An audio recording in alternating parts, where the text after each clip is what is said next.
Assalamualaikum warahmatullahi wabarakatuh. Kami dari kelompok 12 akan mempresentasikan hasil dari diskusi kami yang berjudul Kode Etik Guru dan Kode Etik BK dengan anggota Sylvia, Fatihah Elida, Fauzia, dan saya sendiri Nadia Olivia Perina. Dengan materi pembelajaran yang pertama yaitu pengertian kode etik, yang kedua tujuan kode etik, yang ketiga fungsi kode etik guru, yang keempat ruang lingkup kode etik, yang kelima sanksi kode etik BK. Materi pertama akan saya jelaskan sendiri yaitu tentang pengertian kode etik. Kode etik profesi merupakan norma yang ditetapkan dan diterima oleh sekelompok profesi yang mengarahkan atau memberi petunjuk kepada anggotanya bagaimana seharusnya berbuat dan sekaligus menjamin mutu profesi itu di mata masyarakat. Pengertian kode etik guru. Guru memiliki kewajiban untuk membimbing anak didik seutuhnya dengan tujuan membentuk manusia pembangunan yang Pancasila. Bunyi kode etik guru yang pertama dengan istilah berbakti membimbing, yang artinya mengabdi tanpa pamrih dan tidak pandang bulu dengan membantu, atau tanpa paksaan dan bersikap manusiawi. Misalnya seperti guru, pembimbing, atau konselor di sekolah. Konselor harus menghormati harkat pribadi, integritas, dan keyakinan kliennya. Apabila kode etik itu telah diterapkan, maka konselor ketika berhadapan dalam bidang apapun, demi lancarnya pendidikan diharapkan memiliki kepercayaan dengan kliennya dan tidak membuat kliennya merasa tersinggung. Jadi dapat kita simpulkan, guru harus berupaya dalam membentuk manusia pembangunan Pancasila harus seutuhnya tanpa pamrih. Berikutnya tentang Kode Etik Guru Bimbingan dan Konseling. Kode Etik Bimbingan dan Konseling Indonesia merupakan landasan moral dan pedoman tingkah laku profesional yang dijunjung tinggi, diamalkan, dan diamankan oleh setiap anggota profesi bimbingan dan konseling Indonesia. Kode Etik Bimbingan dan Konseling yaitu yang pertama, pembimbing menghormati harkat klien, yang kedua, pembimbing menempatkan kepentingan klien di atas kepentingan pribadi, yang ketiga, pembimbing tidak membedakan klien. Yang keempat, pembimbing dapat menguasai dirinya. Dalam arti kata, kekurangan-kekurangannya dan prasangka-prasangka pada dirinya dapat dikuasainya. Yang kelima, pembimbing mempunyai sifat rendah hati, sederhana, dan sabar. Yang keenam, pembimbing terbuka terhadap saran yang diberikan pada klien. Yang ketujuh, pembimbing memiliki sifat tanggung jawab terhadap lembaga ataupun orang yang dilayani. Yang kedelapan, pembimbing mengusahakan mutu kerjanya sebaik mungkin. Yang kesembilan, pembimbing mengetahui pengetahuan dasar yang memadai tentang tingkah laku orang serta teknik dan prosedur layanan bimbingan guna memberikan layanan sebaik-baiknya. Yang kesepuluh, seluruh catatan tentang klien bersifat rahasia. Yang 11, suatu tes hanya boleh diberikan kepada petugas yang berwenang menggunakan dan menafsirkan hasilnya. Baiklah, saya Fatihah Elida akan melanjutkan materi yang kedua, yaitu tujuan kode etik. Tujuan kode etik yang pertama, yaitu panduan perilaku berkarakter dan profesional bagi anggota organisasi dalam memberikan pelayanan BK. Yang kedua, membantu anggota organisasi dalam membangun kegiatan pelayanan yang profesional. Yang ketiga, mendukung misi organisasi profesi yaitu APKIN. Yang keempat, landasan dan arah menghadapi permasalahan dari dan mengenai diri anggota asosiasi. Yang kelima, melindungi anggota asosiasi dan sasaran layanan atau konseli. Yang keenam, etika organisasi profesi BK adalah kaedah nilai dan moral sebagai rujukan bagi anggota organisasi melaksanakan tugas atau tanggung jawabnya dalam layanan BK kepada konseli. Dan tujuan yang terakhir yaitu wajib dipatuhi dan diamalkan oleh seluruh jajaran pengurus dan anggota organisasi tingkat nasional, provinsi, dan kabupaten atau kota. Materi yang ketiga yaitu fungsi kode etik guru. Pada dasarnya, kode etik memiliki fungsi ganda yaitu sebagai perlindungan dan pengembangan bagi profesi. Fungsi seperti itu sama seperti apa yang dikemukakan oleh Gibson dan Michael, yang lebih mementingkan pada kode etik sebagai pedoman pelaksanaan tugas profesional dan pedoman bagi masyarakat sebagai seorang profesional. Nah, Kode etik guru sesungguhnya merupakan pedoman yang mengatur hubungan guru dengan teman kerja, murid dengan wali murid, pimpinan dan masyarakat, serta misi tugasnya. Pentingnya kode etik guru dengan teman kerjanya difungsikan sebagai penghubung serta saling mendukung dalam bidang mensukseskan misi dalam mendidik peserta didik. Etika hubungan guru dengan peserta didik menuntut terciptanya hubungan berupa helping relationship, yaitu hubungan yang bersifat membantu dengan mengupayakan terjadinya iklim belajar yang kondusif bagi perkembangan peserta didik. Dengan ditandai dengan adanya perilaku empati, penerimaan dan penghargaan, kehangatan dan perhatian, keterbukaan dan ketulusan, serta kejelasan ekspresi seorang guru. Sekian dari saya. Baiklah, saya Fauzia akan melanjutkan materi tentang ruang lingkup kode etik. Yang pertama, ruang lingkup kode etik guru.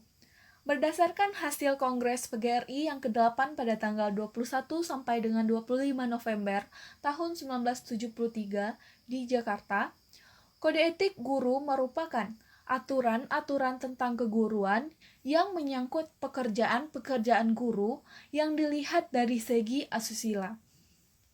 Isi dari kode etik guru hasil dari Kongres PGRI yang ke-8 ini adalah sebagai berikut. Yang pertama, guru berbakti membimbing anak didik seutuhnya untuk membangun manusia pembangunan yang berpancasila. Yang kedua, guru harus mampu mengabdikan dirinya secara ikhlas, menuntun dan membawa anak didik seutuhnya, baik itu jasmani maupun rohani, fisik maupun mental, agar menjadi insan pembangunan yang melaksanakan berbagai aktivitasnya berdasarkan sila-sila yang ada di dalam Pancasila. Ketiga, guru harus memiliki kejujuran profesional dalam menerapkan kurikulum sesuai dengan kebutuhan peserta didiknya. Yang keempat, guru harus mampu membuat program pengajaran sesuai dengan kondisi dan situasi peserta didiknya. Guru harus menerapkan kurikulum secara benar sesuai dengan kebutuhan peserta didik tersebut. Yang kelima, guru mengadakan komunikasi, terutama untuk memperoleh informasi dari peserta didiknya. Dalam kegiatan belajar mengajar di kehidupan sekolah, guru harus memelihara hubungan baik dengan orang tua murid, dengan mengadakan komunikasi dan hubungan yang baik dengan peserta didik, agar terciptanya suasana yang aman, nyaman, dan menyenangkan. Keenam, guru menciptakan suasana kehidupan dan memelihara hubungan dengan orang tua murid untuk kepentingan peserta didik. Yang ketujuh, guru harus mempunyai rasa hubungan kekeluargaan serta menjalin silaturahmi dengan orang tua peserta didik agar terciptanya suatu dimensi kekeluargaan. Yang kedelapan, guru memelihara hubungan baik dengan masyarakat di sekitar sekolah maupun dengan masyarakat yang lebih luas untuk kepentingan pendidikan. Sesuai dengan Tripusat Pendidikan, masyarakat harus bertanggung jawab dan ikut serta dalam pelaksanaan pendidikan ini. Oleh karena itu, kita sebagai seorang guru harus mampu menjalin silaturahmi dengan elemen-elemen masyarakat tersebut. Yang kesembilan, guru harus mampu selalu meningkatkan mutu profesinya dalam rangka meningkatkan layanan kepada masyarakat. Yang ke-10, guru menciptakan dan membangun hubungan silaturahmi antara sesama guru untuk meningkatkan kelancaran mekanisme kerjasama dan peningkatan mutu profesi guru secara berkelompok. Yang ke-11, guru secara bersama-sama memelihara, membina, dan meningkatkan mutu organisasi guru profesional sebagai sarana pengabdian. 12. Guru melaksanakan segala ketentuan yang merupakan kebijaksanaan pemerintah di bidang pendidikan. 13. Guru sebagai kementerian aparat nasional harus memahami dan melaksanakan ketentuan yang telah digariskan oleh pemerintah mengenai masalah-masalah pendidikan. Ruang lingkup kode etik BK. Etika profesi bimbingan dan konseling adalah Kaidah-kaidah atau perilaku yang menjadi rujukan bagi konselor dalam melaksanakan tugas atau tanggung jawabnya dalam memberikan layanan bimbingan dan konseling kepada konseling tersebut. Kaidah-kaidah perilaku yang dimaksud adalah: yang pertama, setiap orang memiliki hak untuk mendapatkan penghargaan sebagai manusia dan mendapatkan layanan konseling tanpa membeda-bedakan suku bangsa, agama, ataupun budaya. Yang kedua, setiap orang atau individu memiliki hak untuk mengembangkan dan mengarahkan dirinya. Yang ketiga, setiap orang memiliki hak untuk memilih dan bertanggung jawab terhadap keputusan yang diambilnya. Yang keempat, setiap konselor membantu perkembangan setiap konseling melalui layanan bimbingan dan konseling secara profesional. Yang kelima, hubungan konselor dan konseling sebagai hubungan yang membantu yang didasarkan kepada kode etik tersebut. Baiklah, saya Sylvia akan melanjutkan presentasi yaitu materi tentang sanksi kode etik. Nah, kita tahu sanksi itu merupakan sebuah ganjaran yang diberikan kepada seseorang atas tindakan yang dilakukannya yang tidak sesuai atau bertolak belakang dengan yang semestinya.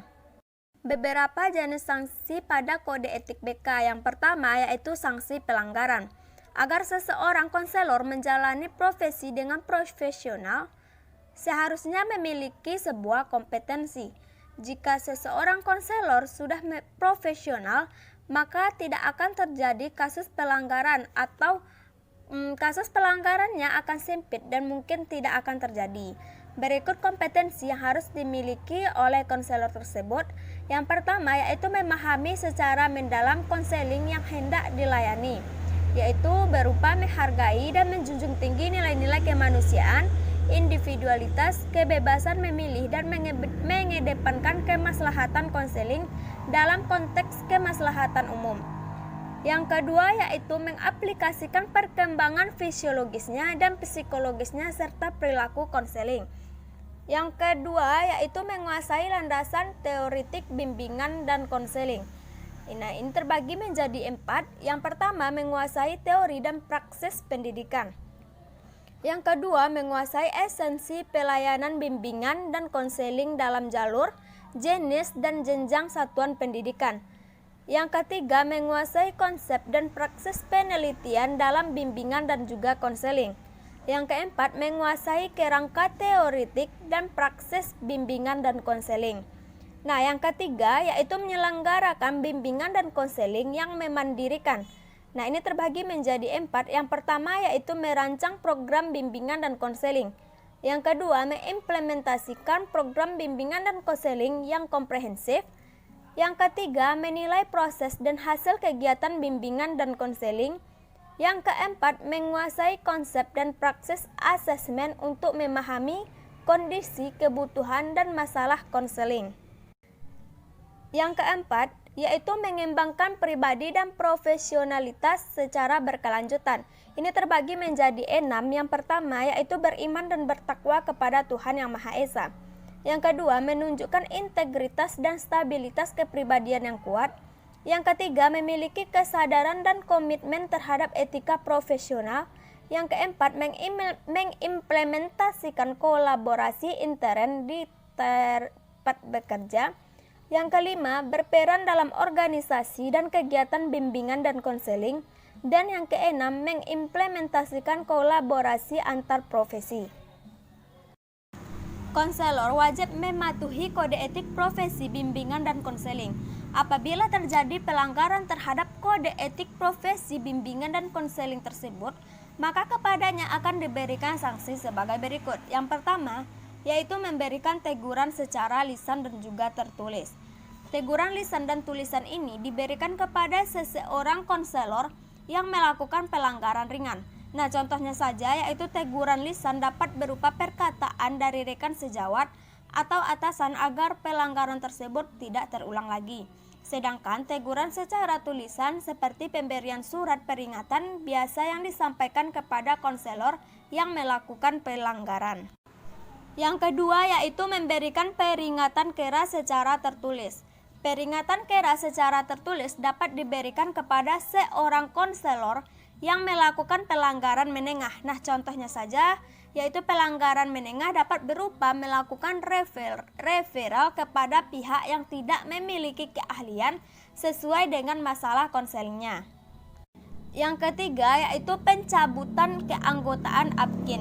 APKIN merupakan suatu organisasi profesi yang beranggotakan guru bimbingan dan konseling atau konselor dengan kualifikasi pendidikan akademik S1 dari program studi bimbingan dan konseling dan program pendidikan konselor atau PPK. Yang keempat dapat berupa pencabutan lisensi. Lisensi secara umum dapat diartikan yaitu sebagai pemberian izin. Dalam bidang konseling, lisensi dapat diartikan sebagai pemberian izin kepada seorang konselor dapat melakukan profesinya. Yang kelima yaitu apabila terkait dengan permasalahan hukum atau kriminal maka akan diserahkan kepada pihak yang berwenang. Selanjutnya yaitu mekanisme dari penerapan sanksi. Pelanggaran terhadap kode etik akan mendapatkan sanksi yang mekanismenya menjadi tanggung jawab Dewan Pertimbangan Kode Etik APKIN sebagaimana diatur dalam anggaran rumah tangga APKIN bab 10 pasal 26 ayat 1 dan 2. Berikut pasal 26 ayat 1 dan 2. Yang pertama, pada organisasi tingkat nasional dan provinsi dibentuk Dewan Pertimbangan Kode Etik Bimbingan dan Konseling Indonesia. Yang kedua, Dewan Pertimbangan Kode Etik Bimbingan dan Konseling Indonesia sebagaimana yang dimaksud oleh ayat 1 mempunyai fungsi pokok. Yang pertama, menegakkan dan penghayatan dan pengalaman kode etik bimbingan dan konseling Indonesia. Yang kedua, memberikan pertimbangan kepada pengurus besar atau pengurus daerah APKIN atau adanya perbuatan melanggar kode etik bimbingan dan konseling oleh anggota setelah mengadakan penyelidikan yang seksama dan bertanggung jawab. Yang ketiga, bertindak sebagai saksi di pengadilan dalam perkara berkaitan dengan profesi bimbingan dan juga konseling. Apabila terjadi pelanggaran seperti yang tercantum di atas, maka mekanisme penerapan sanksi yang dilakukan adalah sebagai berikut. Yang pertama, mendapatkan pengaduan dan informasi dari konseling dan atau masyarakat. Yang kedua, pengaduan disampaikan kepada Dewan Kode Etik di tingkat daerah. Yang ketiga, apabila pelanggaran yang dilakukan masih relatif ringan, maka penyelesaiannya dilakukan oleh Dewan Kode Etik di tingkat daerah. Yang keempat, yaitu pemanggilan konselor yang bersangkutan untuk verifikasi data yang disampaikan oleh konseling dan atau masyarakat. Yang kelima, apabila berdasarkan hasil verifikasi yang dilakukan oleh Dewan Kode Etik daerah terbukti kebenarannya, maka akan diterapkan sanksi sesuai dengan masalahnya. Dan presentasi dari kelompok kami, saya akhiri dengan Assalamualaikum warahmatullahi wabarakatuh.